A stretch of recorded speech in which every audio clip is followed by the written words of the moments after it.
ครับขึ้นจุดธูปเทียนบูชาพระไตรโดยกดสวิตช์ไฟฟ้านะครับ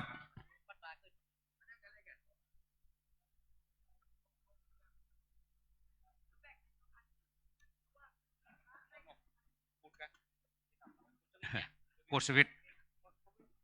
เจ้าภาพกันเทศเจ้านี้ก็คือคุณแม่แคทเธอรีนจินดาพรนะครับเราจะทำพิธีอื่นก่อนเทศไว้ทีหลังเนาะไว้ตอนท้ายทุกคนประนมมือเนอะหันหน้าไปทางโต๊ะหมู่บูชานะครับขณะนี้พ่อประจันบุตระจะได้กดสวิตช์ไฟฟ้าจุดธูปเทียนบูชาพระไตรเอาขันศีลคือประกาศคือนานวุฒิประเกณฑ์ขันศีลก็ได้ครับสาธุอันดับต่อไปนะครับขอกราบอาราธนานิมนต์พระเดชพระคุณท่านเจ้าคุณพระสุวรรณเมธีดร.เจ้าอาวาสวัดพระราชสีตองบริหารรองเจ้าคณะจังหวัดเชียงใหม่ถึงอันจุดธูปเทียนจุดเทียนชนวนถึงลงได้พ่อตาลงได้อยู่ใช่มันไปจุดเทียนส่องธรรมเนอะพี่น้องศรัทธาอย่างที่ผมว่าแต่เจ้านะครับหันหน้ามาดังเทียนได้หมื่นเนอะก็ได้หลวงพ่อจะจุดธูปเทียนจะจุดเทียนได้หมื่นณบัดนี้นะครับ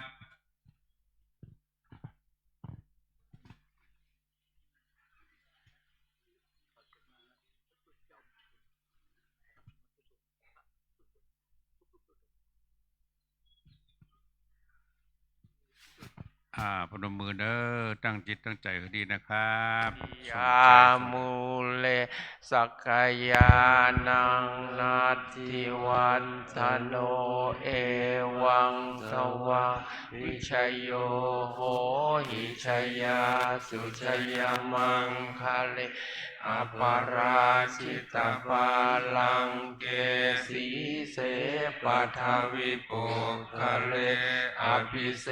เกสัพปพุทธานังอัคคัปปัตโตปะมุนจติสุนาขัดตังสุมังคลังสุปภาตังสุติตังสุขโนสุโหโต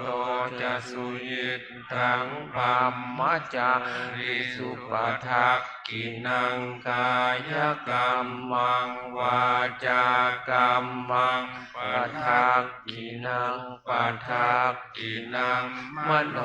กรรมังปณิทิเตปทักกินาปทักกินานิกัตวานรพัตตัตเถปาทักกิเนสาธุสาธุสาธุ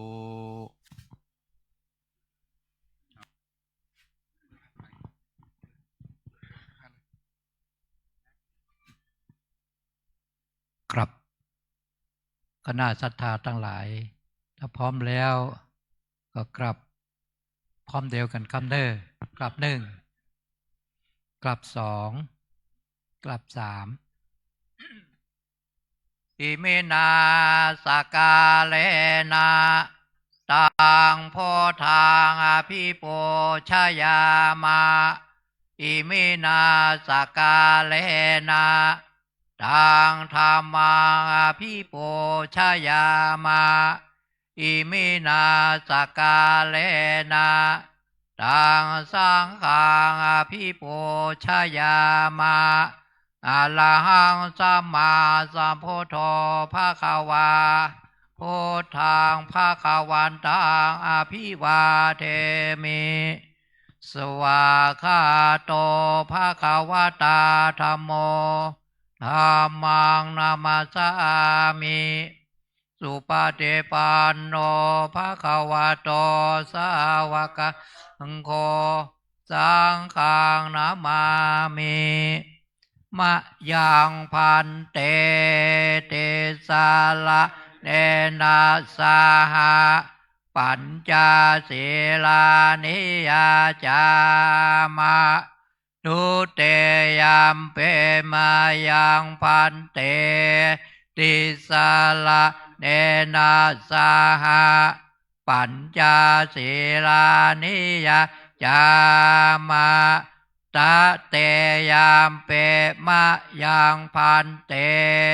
ติสาละเนนะสหปัญจศีลานิยาจามานะโมตัสสะภะคะวะโตอะระหะโตสัมมาสัมพุทธัสสะนะโมตัสสะภะคะวะโตอะระหะโตสัมมาสัมพุทธัสสะนะโมตัสสะภะคะวะโตอะระหะโตสัมมาสัมพุทธัสสะนะโมตัสสะภะคะวะโตอะระหะโตสัมมาสัมพุทธัสสะนะโมตัสสะภะคะวะโตอะโตสัมมาสัมพุทธัสสะนะโมตัสสะภะคะวะโตอะโตสัมมาสัมพุทธัสสะพุทธังสรณังคัจฉามิ พุทธังสรณังคัจฉามิ ธัมมังสรณังคัจฉามิ ธัมมังสรณังคัจฉามิ สังฆังสรณังคัจฉามิ สังฆังสรณังคัจฉามิ ตุติยัมปิพุทธังสรณังคัจฉามิ โตติยัมปิพุทธังสรณังคัจฉามิ ตุติยัมปิธัมมังสรณังคัจฉามิ โตติยัมปิธัมมังสรณังคัจฉามิ ตุติยัมปิสังฆังสรณังคัจฉามิ โตติยัมปิสังฆังสรณังคัจฉามิ ตติยัมปิพุทธังสรณังคัจฉามิ ตาติยัมปิพุทธังสรณังคัจฉามิ ตติยัมปิธัมมังสรณังคัจฉามิ ตาติยัมปิธัมมังสรณังคัจฉามิ ตติยัมปิสังฆังสรณังคัจฉามิ ตาติยัมปิสังฆังสรณังคัจฉามิ ปานาติปาตาเวระมณีสิกขาปะตังสมาธิยามิ ปานาติปาตาเวรมณีสิกขาปะทังสมาธิยามิ อะตินนาตานาเวระมณีสิกขาปะตังสมาธิยามิ หาตินนาตานาเวรมณีสิกขาปะทังสมาธิยามิ กาเมสุมิจฉาจาราเวระมณีสิกขาปะตังสมาธิยามิ กาเมโสเมสาจาลาเวรมณีสิกขาปะทังสมาธิยามิ มุสาวาตาเวระมณีสิกขา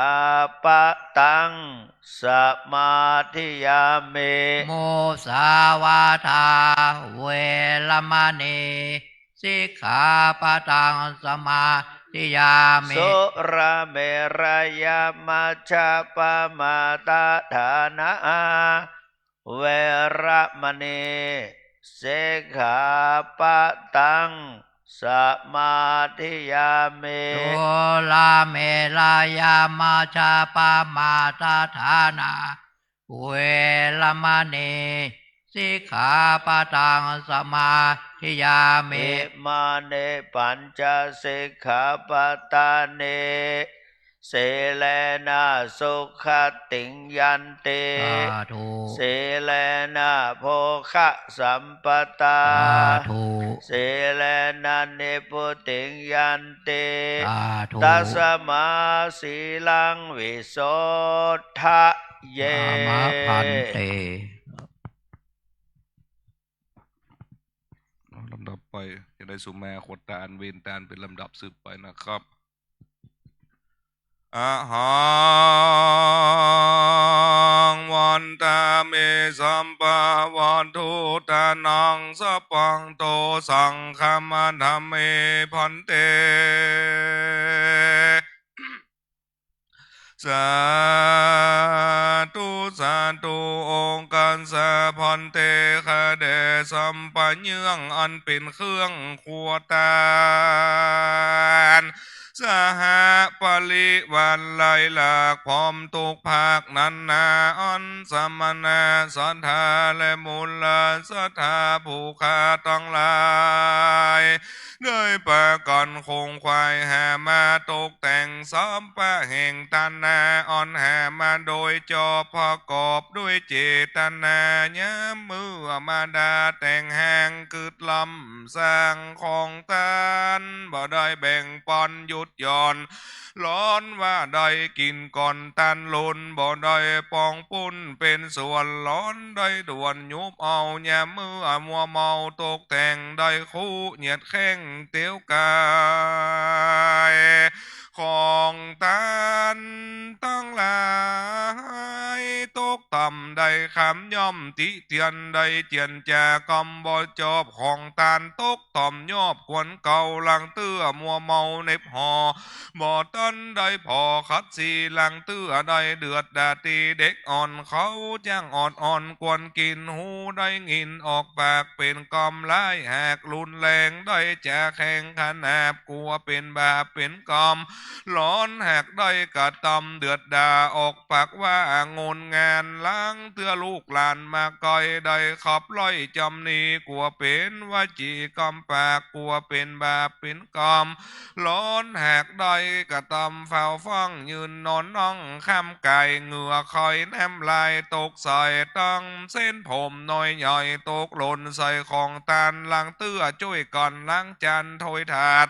บ่สะอาดหมดใส่ลงลืมปล่อยพังพาดด้วยความพมาทลาสากลัวเป็นพญาตดใหญ่ผู้ฆ่าทั้งหลายจิงคงควายแหกได้นำมายองบุพหามาลาดวงดอกตั้งเข้าตอกดอกไม้เตียนไฟน้ำสู่กันโทตากาใสงี้จื้นจอยผู้ข้าน้อยขอสุมายองสัมปาลิวาลนาไหลเยื่องอันเป็นเครื่องของตานขอเครื่องวิเศษนะแทนเจ้าข้าภายโบสถ์อนุญาโตษหมู่เวรกรรมอย่าได้เป็นนิวรณ์ทำกรรมอันแก่นกล้าแก่มูสมณะสันทาและมูลสันทาผู้ข้าทั้งหลายจูตนจูคนจูใหญ่น้อยใจยิงนั้นจงจักมีเตียงเตดีลีกาเนี่ยตัวเลวจีตัวเลมโนตัวเลสันจิจะปมาเตนาวาสันจิจะปมาเตนาวากายกรรมเมนาวาวจีกรรมเมนาวามโนกรรมเมนาวาติตาวันจุปันนาโตสังสัพพังโตสังขมันตุโน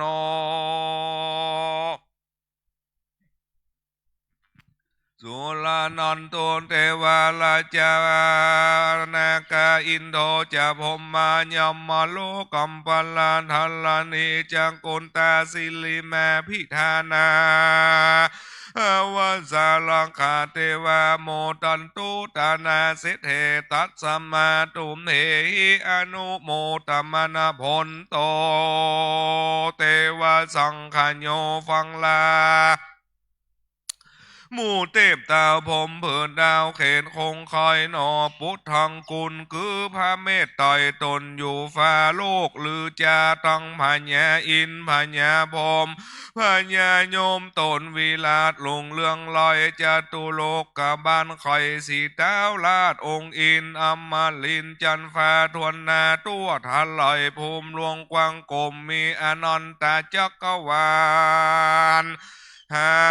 พระมานบ่อดอยไปต่ำต้อยโลดคูดนักน้ำปละไมไอส่วนกลุ่มพันกันทำปัญญอกตังอาลักมาเหสีต้อยละอาเวจีทีลาเต้ายมมาลาดลาจาบุคาโยพนมมือ10 นิ้วต้องวางกิ้วกายเกษาขอจงคอยพระตูติปัตวลายยองเยี่ยมกับวันตีโยอัญจุลีพิวันวอยโมตนาซึ่งวัลขีญาบุญตานจิมสมณะสันทาและมูลลานสันทาอันได้ฮือตานน้อยตีคากาละวันนี้จุตนจุองค์แล้วจุงสนำจำขีดไว้ในสุวรรณปปตาลาบลานคอมนำเมื่อถวายแอนเดพระอินตาเอาเมื่อเตสนาคอยแอนขอพละนาบุญอันนี้จุงสวรรค์สิงสาหน่อยลงธรรมมากสาลาเป็นทาเก้าทาลาบต่อเต่าลอดถึงปริโยสานแดตุวังโยสันนิสิโนวัลลาโปธิมุนเลมาลังสาเสนังมหันติงวิจัยโยสัมโปธิงมากันจิงอนันตัญญโนโลกุตโมตังปนามามิพุทธังตังปนามาตังพุทธังตังพุทธังอันว่าพระพุทธเจ้าตนจินามันติวัดสังภูคาไว้จุวันมีตังปนามามิธรรมังโยอัญจุลี10 นิ้วตั้งวางกิ้วกายเกษาตังปนามามิสังขังโยปนมก่อน10 นิ้วขาบไว้นี่ลันเลืองสาธุสาธุโอกาสะพันเตคาเดพัทพุทธาติลัตนะทลายเงาอนันตบุญเขตเหตุอาจารย์หน่อยวันนี้ก็หากเป็นวันดีบัดนี้ไม่มีสมณะสันทาและมูลละสันทาอุปาสกะอุปาสิกาผู้คาทั้งหลายต้องไปหน่อยและไปนอกหนแห่งห้องไปหน่อยไม่มีท่านพระเดชพระคุณหลวงพ่อท่านเจ้าคุณพระสุวรรณเมธีเจ้าอาลามาธิปฏิวัดพระท่านเจ้าสลีจอมตองพร้อมกำโดยเจ้าคุณพระศรีศิลปาจารย์ผู้ช่วยเจ้าอาวาสภิกขุสามเณรสวาธุเจ้าจุตนจุองค์หนแห่งห้องไปนอกไม่มีศรัทธากุลุอุปถากสอนนิบันตันเขาศรัทธาเท่าแก่ยิ่งใจตั้งศรัทธานานาติสะวันตกวันออกขอกต่อยและหนเนื้อต่างใดจดเจือกันเข้าแม่สู่ในอาลามน้อยสันทานที่นี้ต่างตนต่างคนก็มาบังเกิดปัสสาตะเจตนาหลิงน้อมพร้อมกับโดยภริยาสามิกาลูกเต่าหลานเหลนแห่งไผ่มันก็มีเอกสันตะมักกะพร้อมกับโดยกันจูผู้จูคนใหญ่น้อยยิ่งใจจริงคงควายล่ำเปิงหันยังสัมปะโตดและกรรมทั้งหลายทั้งอาทิตะและอนาคตาปัจจุปันนาอันเกิดด้วยตวันทั้งสามบ่เพื่อฮือเป็นเพื่ออวิชชาโมหะและตัณหาโลกกระทำหลอนผู้คาทั้งหลายได้กระทำบ่จบบ่แม่นกองธรรมคือได้เก็บกรรมโลภอำเอาของพระเจ้าพระธรรมพระสังฆะและของเจติญาไม้สลี มหาโพธิ์ลูกขจาดกำตังของพระบทพระบาทพระธาตุเจ้าในอาวาสวิหารสิแม่อันสังพระสังฆะบ่ได้อนุญาตปงปอนอันเป็นของกุลุพันและละหูพันต่างๆคือเงินคำกำแก้วเพชรพลอยเหียกจืนเล็กตองข่างถ้วยแองหม้อหอยทันร้อยปากจอนสะตกกัวเข้าตั้งจีวันละผืนแผ่นผ้าอลังการลูกสมของหวานเป้าตันกล้วยอ้อยดินจีดินโคกระเบื้องสะตายเครื่องไม้เครื่องหวายลูกหมากลากไม้กุ๊กก้าขาขิงข้าวมินพืชเกลือเผือกมันเงาบัวและหัวแป้นเข้าแป้งหัวแตงหัวก้อยขี้เพิ่งน้ำมันกุมไฟทันไหลดอกเข้าตอกดอกไม้และเตียนเพิ่งเตียนไข่มีดใหญ่มีดน้อยสิวสวนจีเข็มเล็กจานสวนขวานมุยขอน้ำทุ่งน้ำคูน้ำโบยเกตักน้ำมีตั้งต้นสะลอมสะหลงแมกฟักแมกแฟงแต่งเตาเข้าเปลือกเข้าสารถั่วงากิกกากีฬาแมกเมียงปุ่นปูยาบ่ออาจจักกันนามีตังไม้กวงและไม้ตันอยู่สลัดเครื่องลาดเครื่องปูตังงังจองสาลีนอนเสื้อผ้าแอดสแหนผ้าห่มนอนหมอนสาลีมีจูอันจูเยื่องสับปะเครื่องจ้อยของสังฆะอันมีน้อยอุปจารวัดวาอารามทุกสลอกมีตังผักและดอกอันออกงอกออกมาเกิดเตือขึ้นตามควงกุดีและจงกรมตังข้าวต้มและข้าวนมข้าวน้ำโภชนะอาหารหลายสิ่งภาการต่างๆอันเกิดมีตามวัดแห่งและอารามล้อนบ่ผูค่าด้อยปล่อยบ่อด้อยท่องด้อยถามหากนอบงมสวามยุบกล่อมเอามากินด้วยความมักง่ายเหตุโมหะหลงล่องลุ่มหลงด้วยโลภะตัณหาอันมาครอบงอมอันหนึ่งหล่อนได้กระตำไปทีมือแตกหือยวะยูดวะปังฮักฟ้าและซับฟันตัดบันเอาไม้และหลัวดังไฟต้มเข้าหุงแกงกินแรงเตื้อได้จำละมนตินตกในขวงแก้วตังแซมและเจดีใจได้ทิมน้ำทมน้ำลายคายน้ำแม่คากขี้เตอร์เสียแยกเนื้อตกลงในขวงแก้ววัดวาอารามและของไม้สาลีเจติญาธาตุเพื่อความพามาดบ่กึดรู้ขานิงตอนตังผาตีบและน้ำมันหล่อนบ่ได้หันได้ข้ามได้ย่อมแตกตกหายได้กัดตัวได้กระตอมด้วยความพามาดด้วยกายยาวาจาใจไหลหลากอ่อนสับปะว่าอ่อนเป็นของสังฆะหากมีไม้โภค่าบ่อาจจะกฎหมายกล่าวฮือพับค่อยเสียงจูอ่อนแม่นของเกี้ยวของสันของบัวละโพกอันพระสังฆเจ้าบ่ได้อัปปโลกแล้วว่าอัปปโลกแล้วบ่ตกบ่จอบบ่เม่นก็ดีหล่อนได้ลวงล้อมเก็บเอากินด้วยตนและได้กินจิ้มต้านก็ดีตั้งปิตามันดาพ่อแม่พี่น้องญาติกาวงศานาพร้อมฟุงจุติตายจากห้องตายไปแล้วก็ดีหล่อนเขาตั้งหลายได้ปล่อยถาลงทุกแยกลอยทุกลงในสิ่งอเวจีและได้เป็นผีเป็นเพศอยู่ในพระเทศตองห้องโลกโลกีตีหนึ่งตีได้ก็ดีป่าปะกรรมอันนี้หากเป็นกรรมอันนักบ่ได้เตี้ยงเตะดีลีเหตุดังอันผู้ขาตั้งหลายจึงปาก่อนคงควายตกแต่งน้อมนำมาปัลามิสะปูจาและของกุลุพันละหูพันพร้อมจุอันจุเนื่องกำตังเครื่องอำปามโภคบริโภคสัมปะตังมวลมีหลายภาการต่างๆเม้นหากหลอนบ่กุ้มบ่คบบ่ปอดังอันก็ดีผู้ขาต่างแล้วก็ได้เอาวัตถุเงินทอง จ้อยตอบแทนต่างบัดนี้ผู้ขาตั้งหลายก็ได้น้อมนำมาทะปอนนาต้องไว้หน่อยก่อยสมุขขีฐานะส่องนากองตาเฮ่งองค์พระติถลอยรัตนผ่านแผวพระเกวเจ้าต้องสามพระการเพื่อจะขอถวายสักการะปูจาสุมา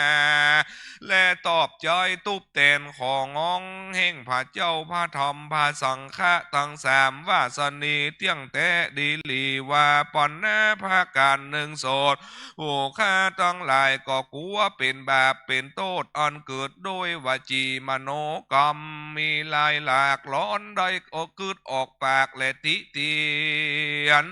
ย่องพาผีคู่และสามเณรกำตังพระพุทธพระธรรมพระสังฆะด้วยกาญะทุจริตกรรมอันเป็นบาปเข้าอำนาจโลภะตัณหา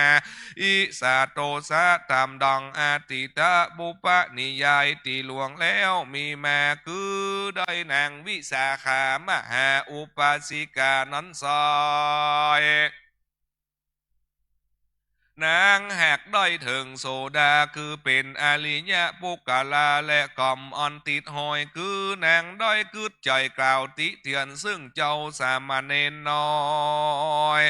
การกระทำกรรมอันบ่ชอบบ่ดียามนอนพระมุนีตนผ่านแผ่วหาย่องทรมานสาธิตสำลานพระก่อทลอดรู้แล้วโดยพยายาสัพปัญโยพระคือความอินดูกรุณาภัยโพดจิงเตสนาจีโตดบอกเตือนนางแยมนอนนางวิสาขาตนมีพระญาจริงมาขวาดรู้ยังโตดแห่งตนนางจริงตุลานบน้อมนมัสการไว้ถามยังพาตัสสะปนทะลงกุลอัญโยตว่าจักฮือผู้ขาปนโตดดังอันจะกวนแต่งตอบฮือจอบภาการใดขอพระองค์คอยกล่าวแจ้งแด่ทลา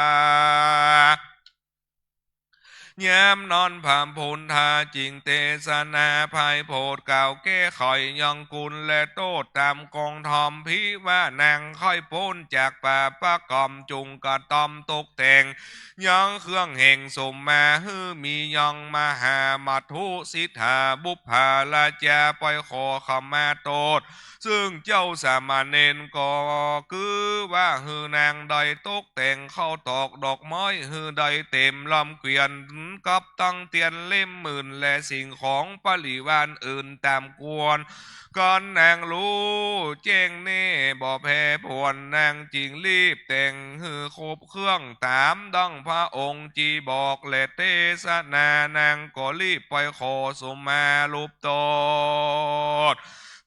ได้เสียงโสดใส่ส่วนคนบุญกรรมอย่างนี้นะใส่ลอนผู้ค่าได้พระแมดเล็กกระตอมเป็นบาปเป็นกรรมเกิดโดยวาจีมโนตวานลายหลากคือว่าได้เกิดออกปากใจออกปากเป็นความพามาติเตียนซึ่งเจ้าภิกขุสามเณรและได้กล่าวติเตียนยังพระพุทธพระธรรมพระสังฆะและเจติญาธาตุตั้งแต่อเนกาจาตบ่อาจจักสังขญาผู้ข้าต้องหลายก็มากลัวเป็นปาปกรรมกลัวได้ต้องทุกโทษหน่อยนรกอบายจริงปากันคงควายหาเล่งดาแต่งยังบุพหามาลาดวงดอกเข้าตอกดอกไม้ลำเตียนมีตังเข้าตอกเต็มเกวียนกับตังเมืองเตียนเล่มหมื่นและสิ่งของอื่นๆฟงเป็นปริวานเพื่อมาขอนมัสการสมมายังโตดโพดหายกลายเป็นนาทีวิปโกอโหสิกรรมปนจากนิวรณธรรมปาปกรรมอันเก่นกาอันจากแห้มเสียยังหนต่างขึ้นสู่จันฟ้าและเนลปานแก่มูลศรัทธาผู้ข้าจูเยื่องจูภาการนอนจุงจักมีเตียงแต่ดีลีสาตุอิมังมหามาทุสิตาบุพาลาจาสมมากาลวะกัมมังสัปปะปูเจปะกรนังไตญวัตถุพันดานิตานังสัมมาสัมพุทธัสสะธรรมัสสะสังฆสะปะตะเจติยสะมหาโพธิลุคัสสะสักกัจจังเตมะโตสะกัมมังปะหาญะ อนุกัมปังอุปัฏฐายาปฏิกันหาตุสัพพังโตสังขมันตุโนบัดนี้ก็แหกเป็นกาละอันควรงามดีชื่นจอยผู้ข้าน้อยกล่าวแล้วยกยื่นถวายขออังกาศลัทนายังพาติทลอยลัตนาผ่านแผวผ้าเกลียวเจ้าต้องสามภาการจุงมีธรรมะเมตตามหากรุณาภัยโพดปฏิกาหารอบเอาแล้วเพื่อขอสุมาปันนกรรมฮือเสียยังโตสะปาทอมกล่อมตั้งหลายแล้วเส้นสิ่งฮือได้มวยมิ่งกลาก่อยเม้นฝุงญาติกาพ่อแม่พี่น้องวงศาตั้งหลายได้จุติตายล่วงแล้วรอบผีลาลอยเมียนจาดจุติภาคเมืองมอนร้อนเขาตั้งหลายมีกรรมอย่างนี้เป็นนิวรณ์ติดตามตัวต่อยร้อนเขาตั้งหลายได้ไปไม่อยู่หน่อยจะตุละอาบายอันเป็นอสุรกายผีเพศได้เข้าเสวยทุกเวทนาลำบากอดกันเข้ายากโดยภาการสันดอยบัดนี้ผู้ฆ่าทั้งหลายก็ขออุทิศภายแผ่ยังกุศลส่วนบุญตันตั้งหลายมวลฝูงนี้ฮือได้ปล่อยลอดจูจอดปิตามันดาตั้งปู่ย่าเอาอาณาปาหมู่ญาติกาสัมปันทวงศามักนานาภายเพลอดสัพพสัตตากับตังเทวบุตรเทวดากันนาลาให้มวลหมู่ขอจุงไว้นาสู่อนุโมทนาซึ่งวลาขีญาบุญตานแห่งเจ้าสมณะสันธาและมูลละสันธาผู้ฆ่าตั้งหลายอันได้มาฮือตานน้อยกาละวันนี้ยามนี้จุตนจุองค์จุฐานีพร้อมพร้อมทวนแน่กู้พิมานสัพเพสัตตาเวลาจุงเฮลีบหายเลวซึ่งก่อนไปมาอย่าหมายมันฮือเสียงตุกโทษหันจุตนจุตัวสัตเตดีลีกาญะตัวเลวจีตัวเลมโนตัวเลสันติจะปมาเตนวาสันติจะปมาเตนยวากาญะกัมเมนวาวจีกัมเมนวามโนกัมเมนวาอาติตะโตสังปัจจุปันนโตสังสัพพังโตสังขมันตุโนพุทโธโนธัมโมโนสังโฆโนอัมหะกังทิขลัตตังหิตายาสุขายะญาวะนิปันนาสะอายะญะสังวัตันตุโนเอาขัดออกไปกินถูกไหมพระเจ้านะมุดอาจจะได้ประเคนอันข้าวตอกตึงเตียนเล่มมื่นกระตึงหัวสเปาเอาเพราะอาจารย์นันมุดเอาขันดอกนี่ไปกินที่ตุลุงเจ้าว่าเพราะว่าจะได้สู่แม่พระสังฆเจ้าศรัทธาเขาจะได้สู่แม่พระสังฆะ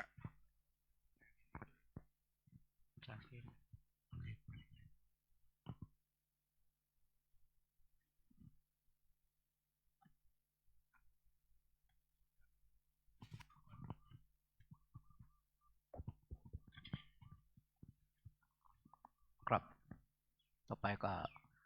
หมอทั้งหลายชาติทั้งหลายจัดสมาพระสงฆ์สักขังสัจเจ้าทั้งหลายครับสังเคปมาเทนะวารตาเยนะกะตังสาปังอปาลาทังกามตุโนปันเตสังโฆขมติตุมเหหิปิสังคัสสะขมิตพังขมามะพันเต3 ครั้งสังเคไหมสังเกปมาเทนะอวาลตาเยนะกะตังสาพังอปาลาทังกามตุโนพันเตสังโฆขมติตุมเหหิปิสังคัสสะขมิตพังขมามะพันเตสังเกปมาเทนะทวารตาเยนะกะตังสาพังอปาลาทังกามตุโนพันเตสังโฆขมติ ตุมเหหิปิสังคสะขมิตพัง กะมาพันเตเอาขันเข้าคณะสัทธาทั้งหลายช่วยกันยกขันเข้าแล้วก็บัตรพระพุทธเจ้าขันเข้ามาถวายท่านพระคุณเจ้า เป็น ครั ทางออกคนเนอร์ครับ วันนี้เราย้ายไปทางออก เชิญ คนละ คณะสัทธา ช่วย ทั้ง เน ห อร์ ลาย ขึ้น ขึ้นอยู่บนห้าตัวแล้วตั้งรูปมายื่น ไปพอจ่ายเอาตั้งอยู่ตั้งหลังนำไปทางอ้อมมาปุ่นได้นะครับ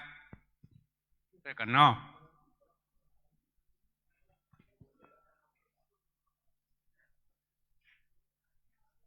ต้องไปอยู่ตรงนี้แฮปก็ได้นี่ขอยืนมันเด้อ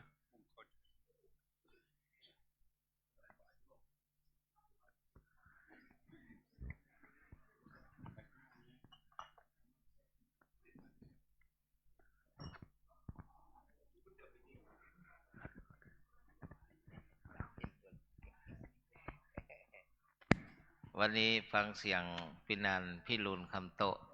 เสียงโอกาสเวนทานก็ต้องฟังมันค่อยๆไป เป็นธรรมดา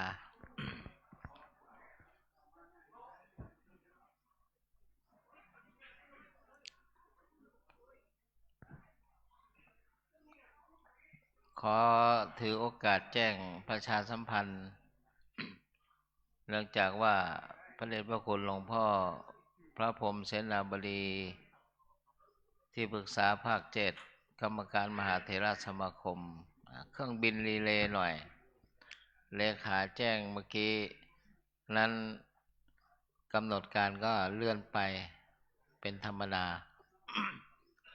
มันเป็นอนัตตาเนี่ยแต่ว่าหลวงพ่อมาแน่นอนเครื่องบินรีเลย์เพิ่งจะขึ้นเมื่อถึงเวลานั้นก็จะประกาศประชาสัมพันธ์ให้ทราบอีกครั้งหนึ่งสาธุตั้งไว้พ่อวสันต์ข้างหลัง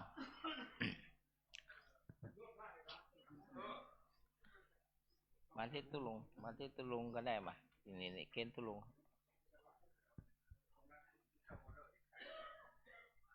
จะไปฟ้องประเกณฑ์จะคำเด้อเราจะได้กล่าวคำถวายอยู่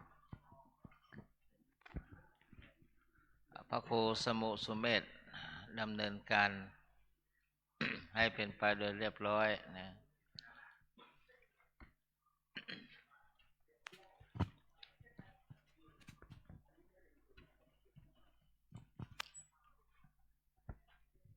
หมดหรือยังครับ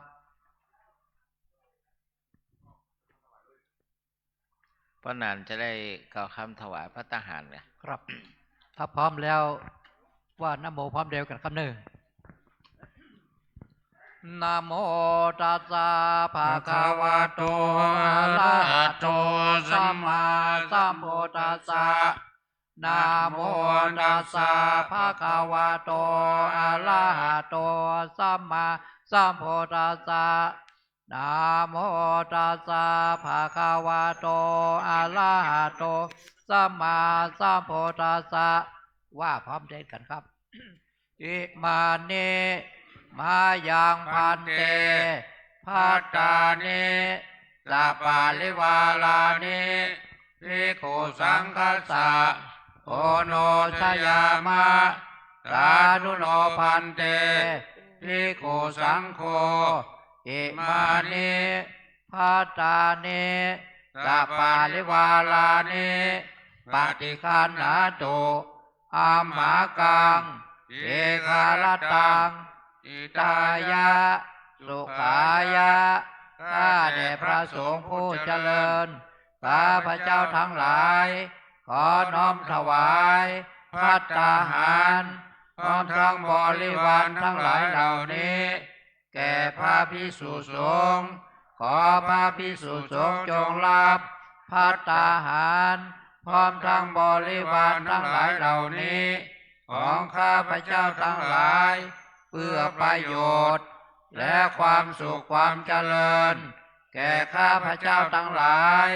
ตลอดกาลนานเทิน สาธุก่อนที่จะอัปโลกนกรรมและให้พรนั้นในเบื้องต้นนี้ขอเชิญคุณพ่อกิจใจชัยอาจประธานกรรมการวัด มาประเคนพระพุทธคุณพ่อถือโอกาสนี้เชิญเลยแล้วเชิญคุณแม่ชีญาติโยมปักเทศคณะศิษย์หลวงปู่วัดพระธาตุศรีจอมทองแม่กนกศรีเชิญแม่ชีมาประเคนแถวหน้าด้านนี้ดูมือพระอาจารย์เนี่ย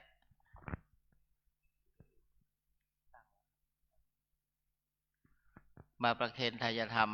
ซ้ายมือก่อนเชิญแถวหน้าดูมือนี่เพราะว่าข้างในจะเข้าไม่ได้ซ้ายต่อหน้าพระกัมมลหะแม่กนกศรีกัมมลหะนี่ดูมือเจ้าคุณออดแล้วไปพอวัดนั้นพระเพขอเชิญญาติโยมอุบาสกที่อยู่ข้างๆเรามาเข้ามาประเคนพระสงฆ์ข้างในเลยขอเชิญทุกท่านเลยเพราะว่าทางนอกคือโยมไม่ยิงทางในนี่คือโยมประจายคุณป้าทุกท่านเข้ามาที่เป็นอุบาสกเข้าไปง่ายขอเชิญทุกท่าน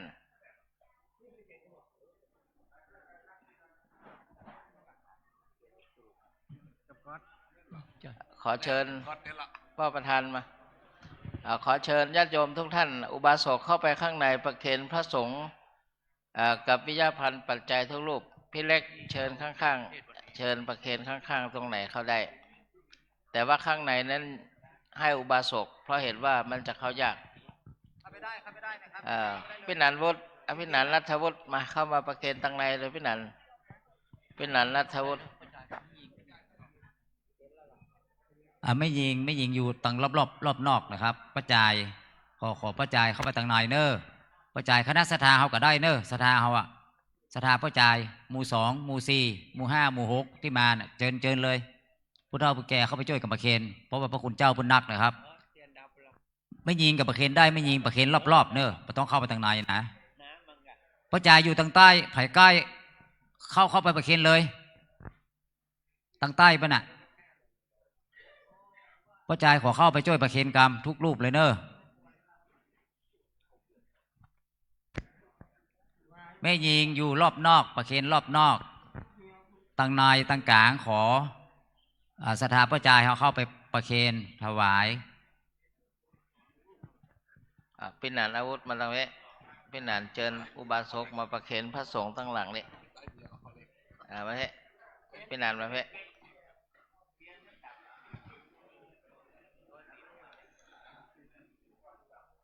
พี่นันอาวุธมาเถอะ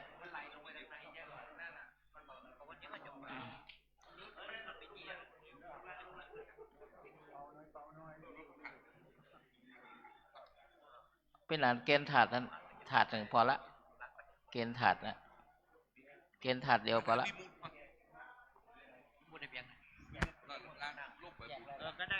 พระโคสมุสเมธอยู่ไหมไม่เป็นไรเอาพระโคประหลัดสวัฒนมงคลสิทธิคุณอยู่ไหมมหาธวัชชัยผู้ช่วยเจ้าอาวาส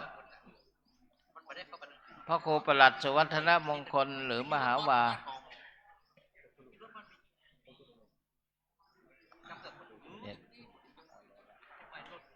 ถ้าไม่อยู่เอาพระครูสมุมาเนี่ยมาสนองงานตุลุงนี่จัดแจง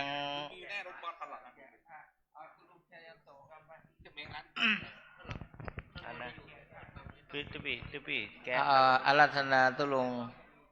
พระศรีศิลปาจารย์นะครับท่านกำลังแกะกำลังอันเดอร์เอาเลยเนาะจะยันโตแล้วยังจยันโตโพธิยาโมเลสักกายานังนันติวัฒโนเอวังตวงวิชัยโยโหยชัยยสุชัยมังคเลอปัลลาจิตตปัลลเก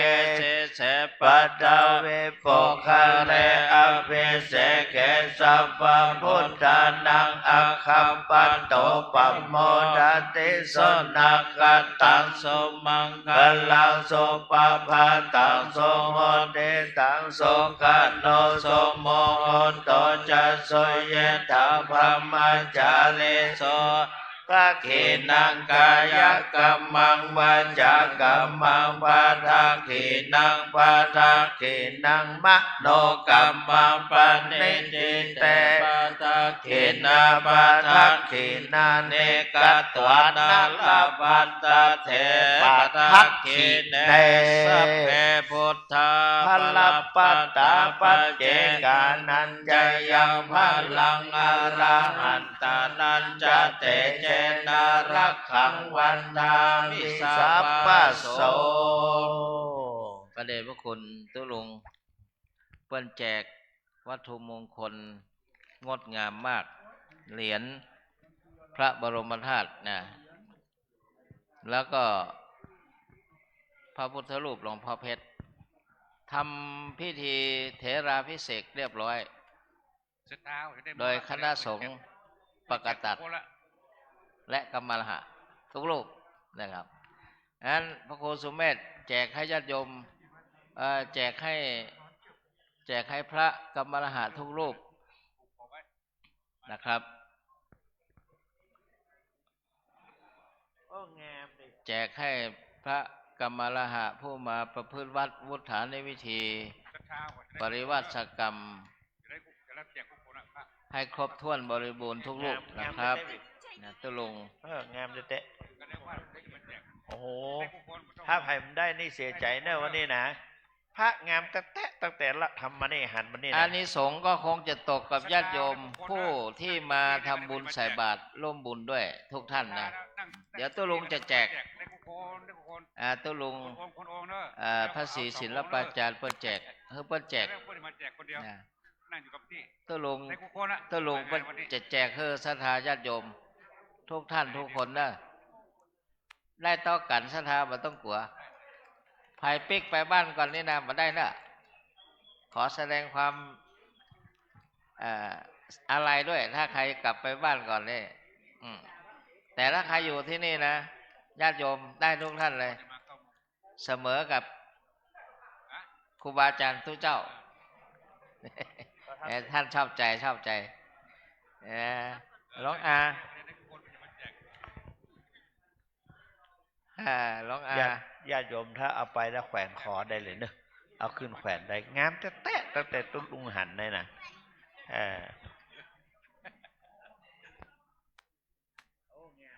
ครูบาอาจารย์แกะดูด้วยนะครับว่าสวยไม่สวยท่านเห็นกับตาหลวงพ่อชมว่าโอ้ออกแบบมาสวยมากนะครับผมก็ยังไม่ได้แกะดูก็จะแกะดูพร้อมท่านนี่แหละแล้วผมก็ไม่ได้มีสิทธิ์แกะก่อนนะครับเพราะว่ามัดด้วยฝ้ายสายสิญจน์นะครับโอ้ไม่ใช่ผมอยู่ที่นู่นศักดิ์สิทธิ์จริงๆเนี่ยไม่เวทเลยนะครับเนี่ยศักดิ์สิทธิ์ไม่ศักดิ์สิทธิ์เวทเลยนะครับโอ้สวยมากเลยนะครับหลวงอาหลวงลุง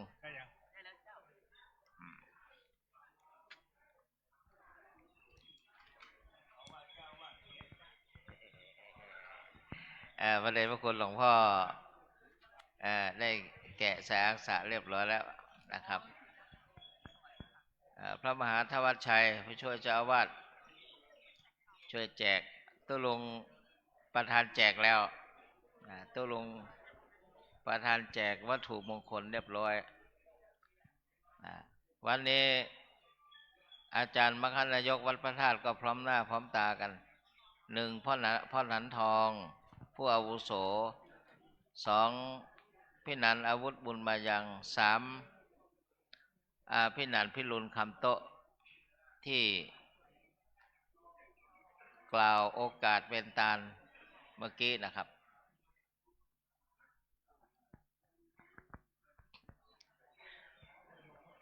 มหาธวัชชัยแจกญาติโยมให้ครบถ้วนทุกคนนะแจกให้หมดให้ครบฝรั่งด้วยนะครับฝรั่งถ้ามานั่งก็ได้เหมือนกันญาติโยมต่างชาติ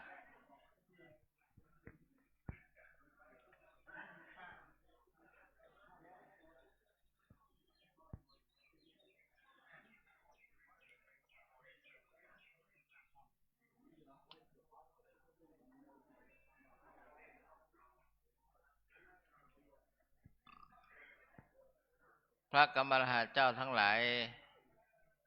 ได้ประพฤติวัดพุทธวิธีครบถ้วนบริบูรณ์นะครับ วันนี้ก็ออกปริวาสนะครับ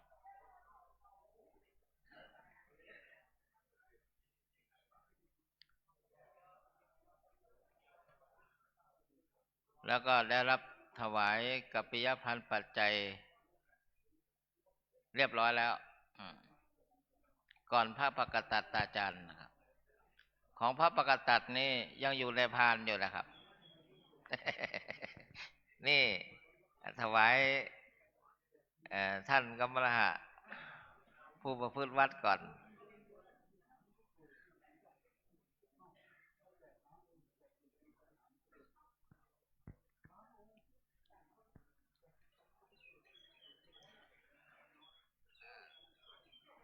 ก็คือท่านละ1 เหรียญนะญาติโยมไม่มีเผื่อนะไม่เผื่อที่บ้านที่2ที่3ที่4ไม่เอาเฉพาะผู้ที่มาเนี่ย1 เหรียญถือว่ามีบุญสมภพปุเพกตะปุญญาตาคือมีบุญที่ทำไว้ร่วมกันมานี่โยมขอไปฝากเจ้าหมู่เหรียญนั่งนะเจ้าไอ้นี่แบบงดใครมาใครได้เป็นธรรมดา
ขอถือโอกาสนี้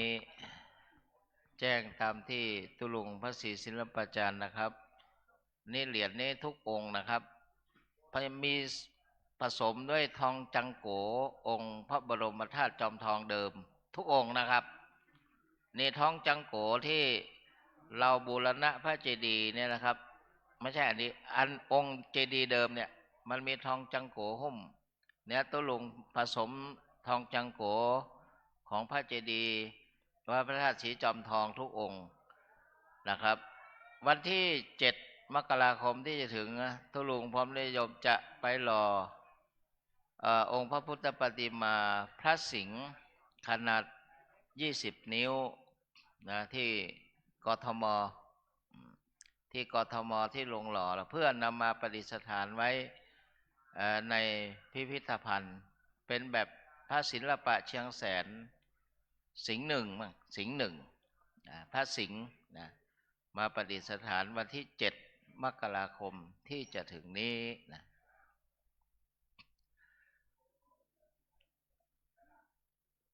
ขอให้ญาติโยมทุกท่านได้อนุโมทนาว่าที่ท่านได้รับนี่คือทองจังโกของพระเจดีย์สีจอมทองบูรณะองค์เดิมนะครับเพราะนั้นแต่ที่เห็นตอนนี้เหลืองอลามนี่เป็นหุ้มใหม่หลังจากบูรณะแล้วนะครับ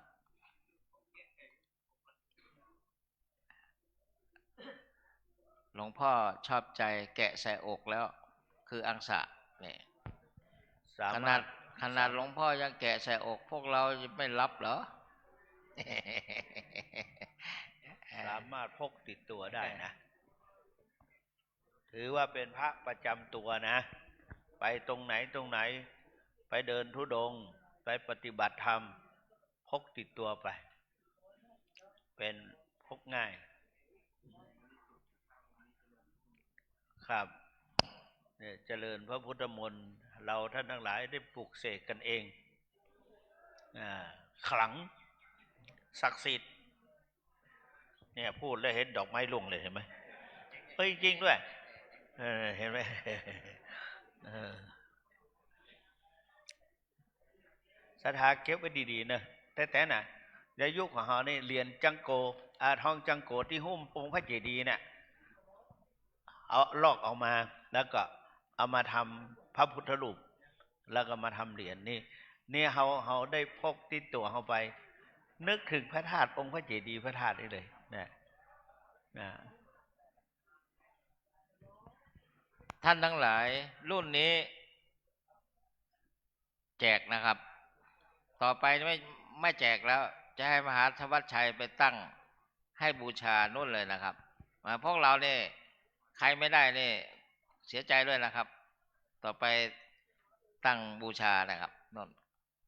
มหาธวัชชัยเป็นผู้ดูแลนะศรัทธาตัวเนอะถ้าใครใครได้กับนี่ปุ้นนั่นเนอะที่อันที่เก้าไม่สลีอันน่ะที่เก้าไม่สลีวัดพระธาตุจอมทองเขานะอันนี้แจก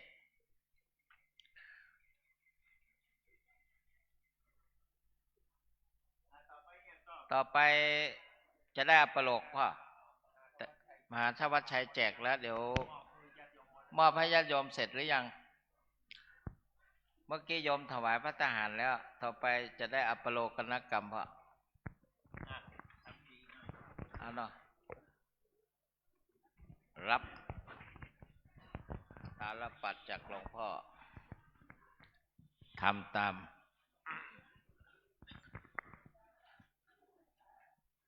ยักเคพันเตสังโฆปฏิชานาตุขอพระสงฆ์ทั้งปวงจงรับทราบบัดนี้ได้มีทายกทายิกาผู้มีจิตศรัทธาน้อมนำมาถวายซึ่งภัตตาหารมาเป็นสังฆทานแด่พระภิกษุสงฆ์ในที่นี้อันว่าสังฆทานนี้สมเด็จพระพุทธองค์ทรงมีพระบรมพุทธานุญาตให้แจกกันตามบรรดาที่มาถึงฉะนั้นพระสงฆ์ทั้งปวงจะเห็นสมควรหรือไม่เห็นสมควรก็ถ้าหากเห็นว่าไม่เป็นการสมควรแล้วไซร้ก็ขอจงโปรดทักท้วงขึ้นในท่ามกลางระหว่างสงฆ์โปรดอย่าได้เกรงใจ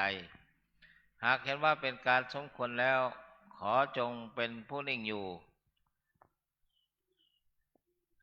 บัดนี้พระสงฆ์ทั้งปวงนิ่งอยู่ข้าพเจ้ารู้ได้ว่าเป็นการสมควรแล้วจะขอสมมุติตนเป็นผู้แจกของสงฆ์ต่อไปณกาลบัดนี้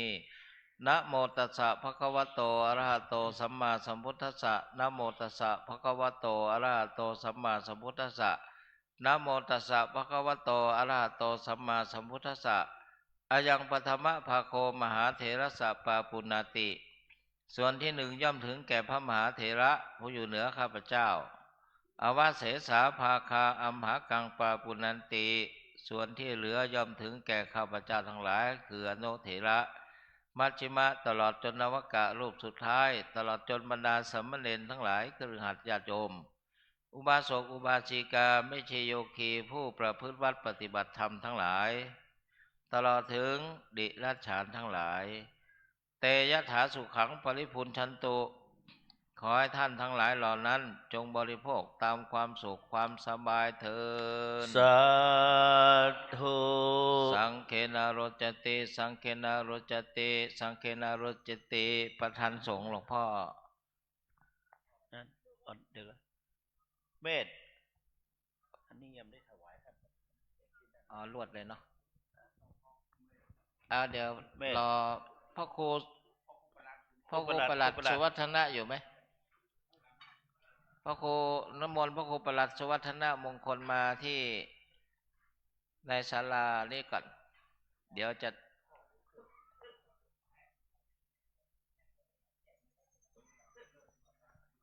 เมื่ออัปโลกแล้วจะให้พระครูประหลัดเลขาอันนี้ตุลุงได้ละ ถวายหลวงพ่อแล้วจะไปลืมคนกลับไม้แล้วมันกลับไม้ได้ก่อนนักอยู่นะผมพูดเล่นแหละลูกศิษย์ผมแต่ท่านนับพวกคองเลยเลขารองเจ้าคณะจังหวัด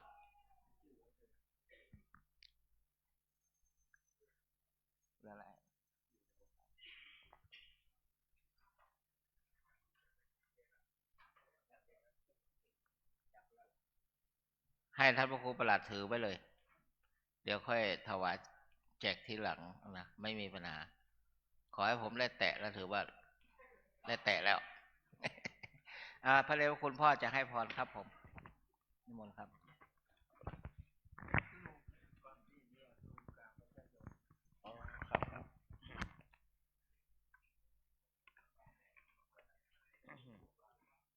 ขอแสดงความนับถือ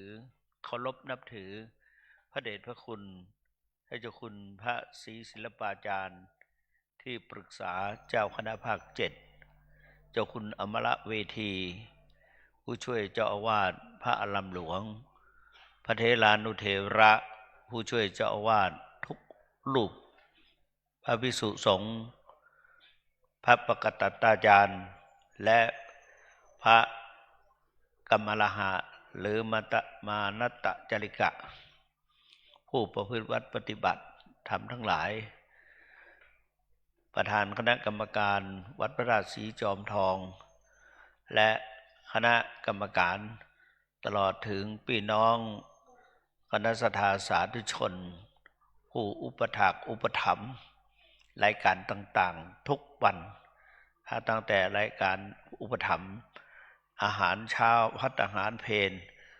ตลอดทั้งน้ำปานะ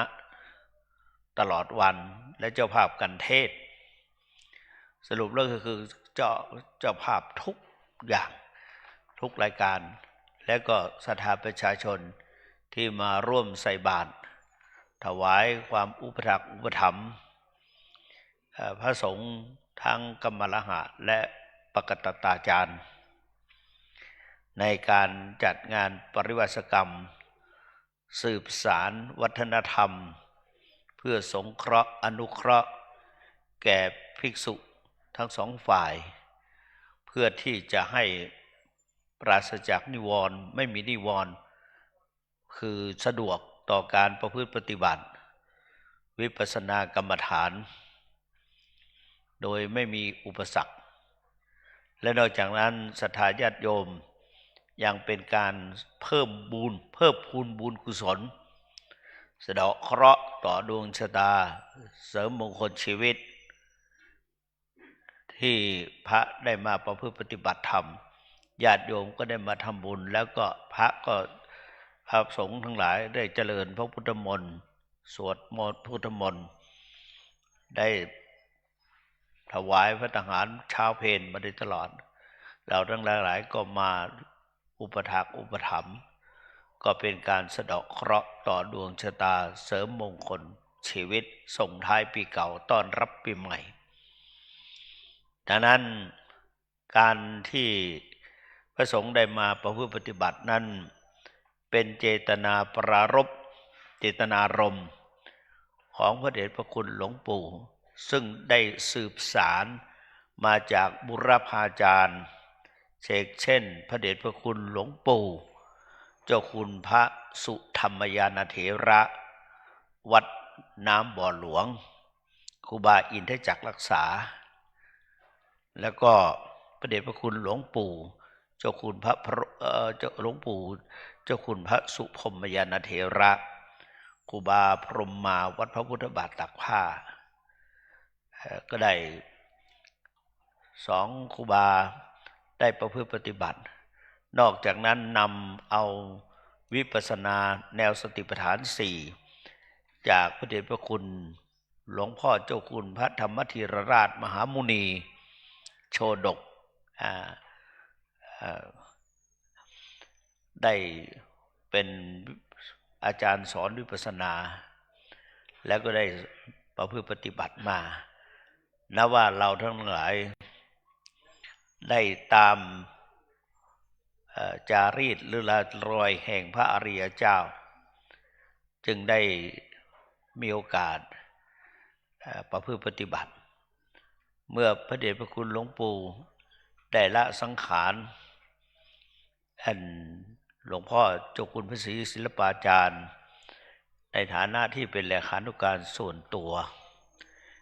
แล้วก็ได้รับซึมซับก็เลยเจตนาปรารภว่าจะสืบสารในฐานะเจ้าอาวาสก็เห็นดีเห็นงามด้วย จึงพอคณะสงฆ์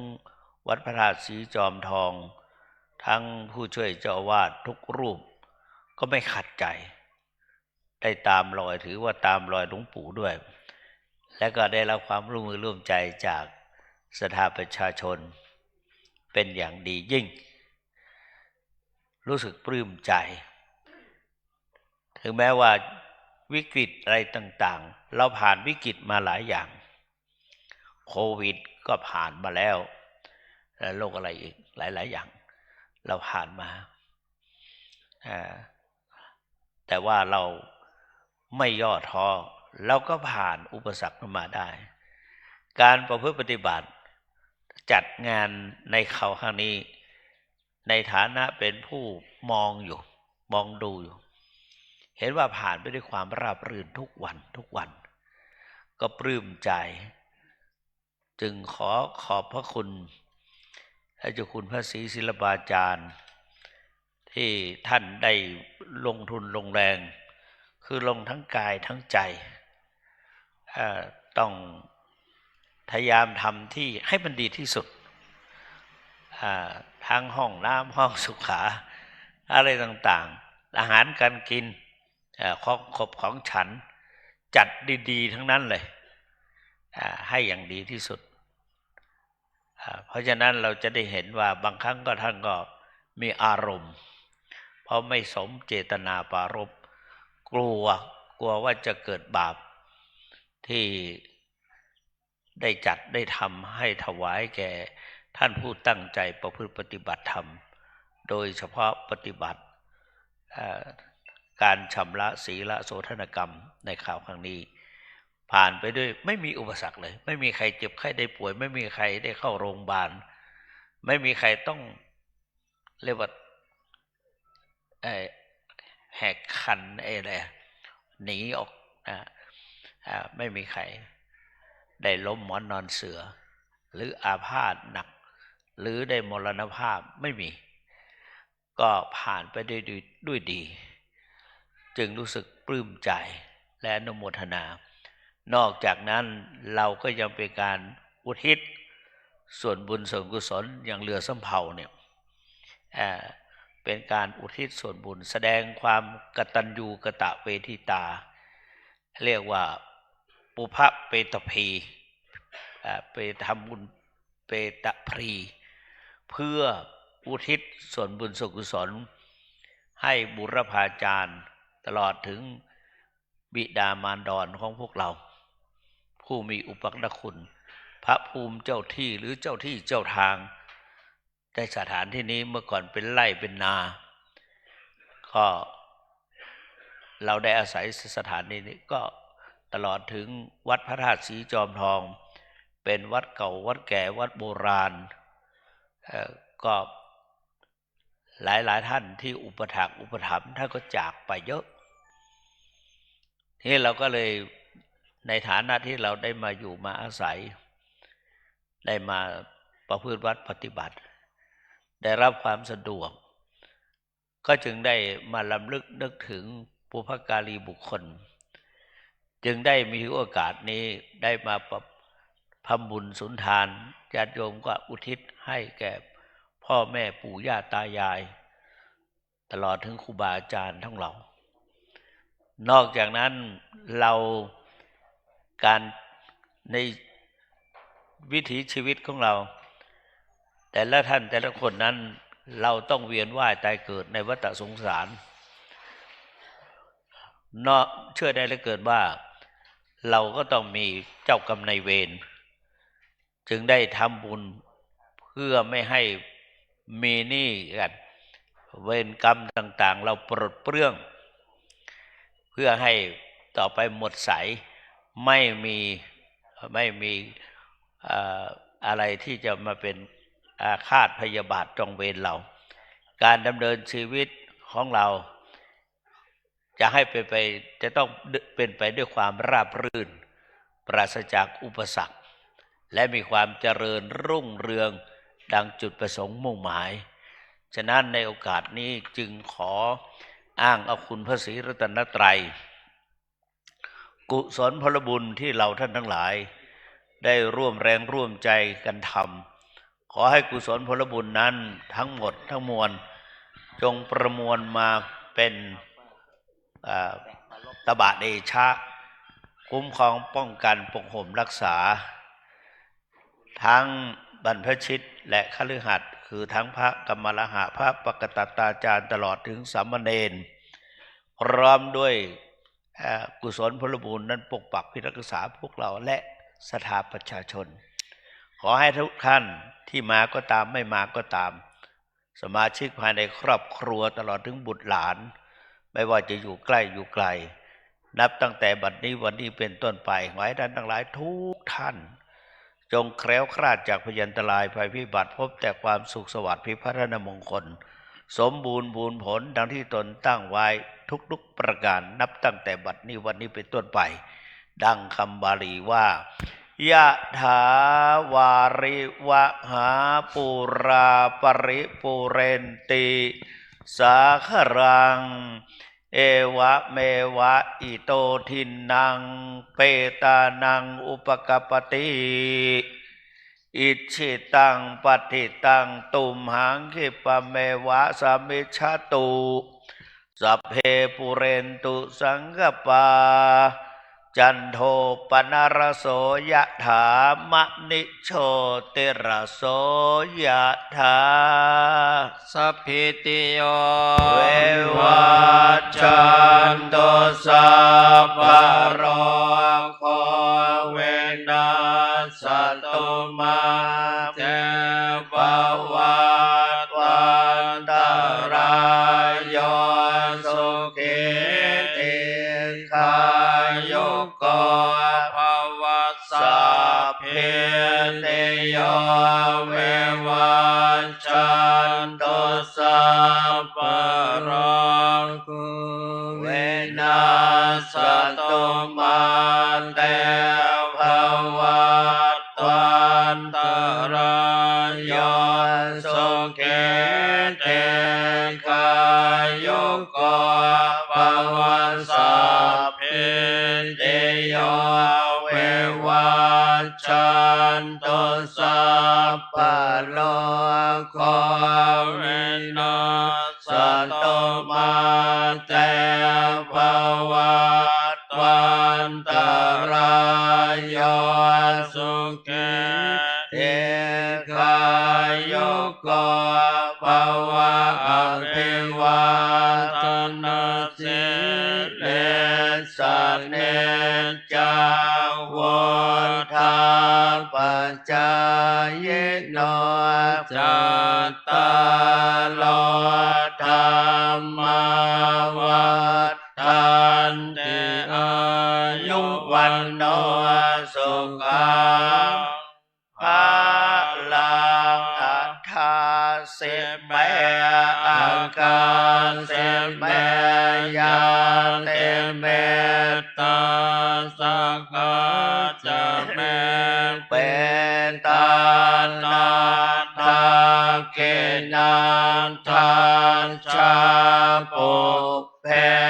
กตบันโดสลังนาเอลนนางวาโสโกวายาวันยาปริเทวนานาตังเป็นตานามัตถยาเอวังเตทันติยานตายโยอายัญจะโคทังเกนาเทนาสังฆังเมสุปเตติตาเทคาราตังเหตา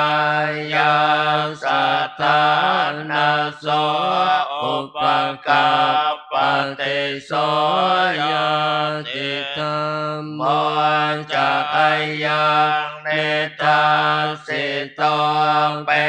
นตานักปุชาจักตาอุราราป ลันจะเป็นคนนามโนปเทนนาตุมเหหิปุญญาปัสสตังอนาปการเตอายุวัฏฐกรสินวัฏฐกรเสเลวัฏฐกรยัสวัฏฐกรพัลลวัฏฐกรวันนาวัฏฐกรสุขวัฏฐกรโหตุสัพพทาตุกโรกัพพยาเวลาโสกาสันตุจุปัตตวาเนกาอันตรายาเปเวนัสสันตุจัตเตชัสสะสยเสติทานังภาสเตภคยังสุขังพลังเสเรอายุจวันโนจะโพกาวเทจยัสวาสตวาสาจะอายุจะเสียวันเสเทภวันตุเตภวันตุสัพพมังคลังรักขันตุสัพพเทวตาสัพพพุทธานุภาเวนัสสทธาสุติภวันตุเตภวันตุสัพพมังคลังรักขันตุสัพพเทวตาสัพพธรรมานุภาเวนัสสทธาสุติภวันตุเตภวันตุสัพพมังคลังรักขันตุสัพพเทวตาสัพพสังฆานุภาเวนัสสทธาสุติภวันตุเตปฏิสังขโยเนโสบินดาปันตังปฏิเสวามิเนวัตวยนามัสสยนามันดานายนาเวปุสนายายาวันเดวาอิมัสสกายสติติยายาปนายาวิหิตุปรติยาวัมมัจจาริยานุขังายาเย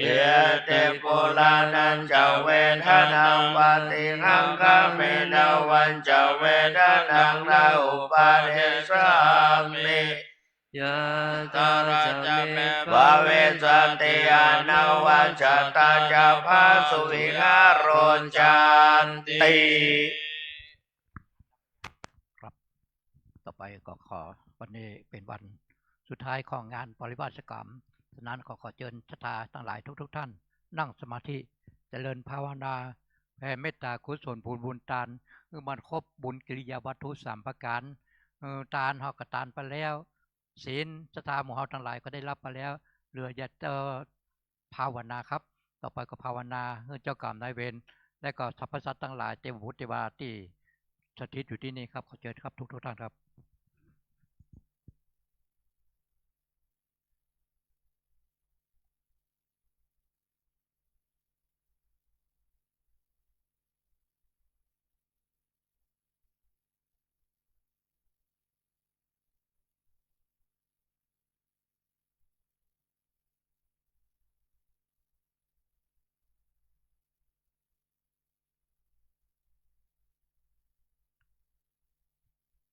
ครับสมควรแก่เวลา เอตังทานากามังนิปานาปัจจายโย ตุโนนิจังเอตังศีลกัมมังนิปานาปัจจยโยตุโนนิจังเอตังภาวนากัมมัง นิปานา นา ปั ปั จ จ จ จ ย โย โย น ตุ ทุ โน โน นิ นิ จั จั ง งยังกินเจโก ชา ชา ลั ลั ง ง กาตปัง กัมมังสาเปหิกาเตหิกาตังปุญญังโนอนุโมทันโตสุนันโต เยเทวาสามิงทาเนอาทิกาตาเทกายุกาโหนโตสัพพะสัตตานังสุขีอัตตานังปาลิหารันตุมาตา สุ ทิ ขิ ตา ตา โห หุ น น โต โต โต โต กา กัป ปา ปะ มุ มุ จั จั น น โต โต สั สั พ พ เพ เพ ญา ญา ติ ติ กาโสเกตาหุน สุ สุ ข ขปา ปา มุ มุ จั จั น น โต โต สั สั พ พ เพ เพ ญาติกาโสเกตาหุนโตทุกข ปามุ จั จั น น โต โต สั สั พ พ เพ เพ ปิ ปิ สา สา สัพเพญา ยั กา ก สั สั พ พ เพ เพ เป เป ตา ตา โส สุ เก เก ตา ตา หุ หุ น นโตโต สุขปามุจันโตสัพเพนาคาตาโสเกตาหุนโตทุกขปามุจันสัพเพเทวาสุเกตาหุนโตทุกขาจันโตสัพเพอาจาริโยปัจจายา ทิตาหุนโตโตคาปามุ จันโตสัพพะสัมปัตเตนังสัมมิจันโตโอวันตาเมโพธาสัพพะเมโตสังฆามาตาเมวันเทวันตามิสัมมังสัพพะเมโตสังฆามาตาเมวันเทวันตามิสังฆังสัพพะเมโตสังฆามาตาเมวันเทวันตามิโตโลปัสสะจาริเยสัพพะเมโตสังฆามาตาเมวันเทวันตามิกานังสัพพะเมโตสังฆามาตาเมวันเทวันตามิอาราเมมาตาสิมายังสัพพะเมโตสังฆามาตาเมวันเทวันตามิเจติยังสัพพังสัพพะทาเนสุปาจิติกาสาริราชาตุมหาโพธิพุทธโลปังสักการังสัตตานังกะโลเกเทวะโลเกพระมาโลเกจัมโพธิเปลังกาทิเปสาริราชาตุโยเกสัทธาตุโยอะระหันตาตาตุโยเจติยังกันตะโคเทจตุระเจติสาเสธรรมกันเตสัพเพสังปตาเจติยังอหังวันตามิสัพพะโสครับต่อไปก็วันตอนด้วยลูกเหมือนหลวงปู่พระท่านเจ้าคุณทุกโตพระองค์ครับวันตาเมปันเตสัพพังอปาลาตังข้าเมปันเตระมยังกาตังปุญญังสามินาอนุโมเทตาปังกาตังปุญญังไมหังตาตาปังสาธุทุอนุโมทามิ ในนามพระสงฆ์ตึงหมดนี่ขอกล่าวคำว่าจัตตารโอธรรมาวัฏันติ อายุวันโนสุขังพระลัง สาธุสาธุสาธุครับต่อไปกล่าวกับลากับเนื้ออันตรานิมายังพันเตปัสสามาพาหุกิจามายังพาหุการณิยา เยสธานิตุมเฮกาลังมัญญาธา สาธุพันเตสาธุพันเตสาธุพันเตปอนกันสัพเพติโยวิวัตตันโตสัพพะโลกโควินัสตุมาเตภวะตวันตรายโยสุขีธิกายุโกภวะอภิวาตนาสิริสนิจังอุทาปจายโนจตารโลธรรมาวัฏติอายุวันโนสุขังปะลัง สาธุสาธุ ขอถือโอกาสประชาสัมพันธ์อีกนิดหนึ่งศรัทธาวันประมาณเดือนกุมภาพันธ์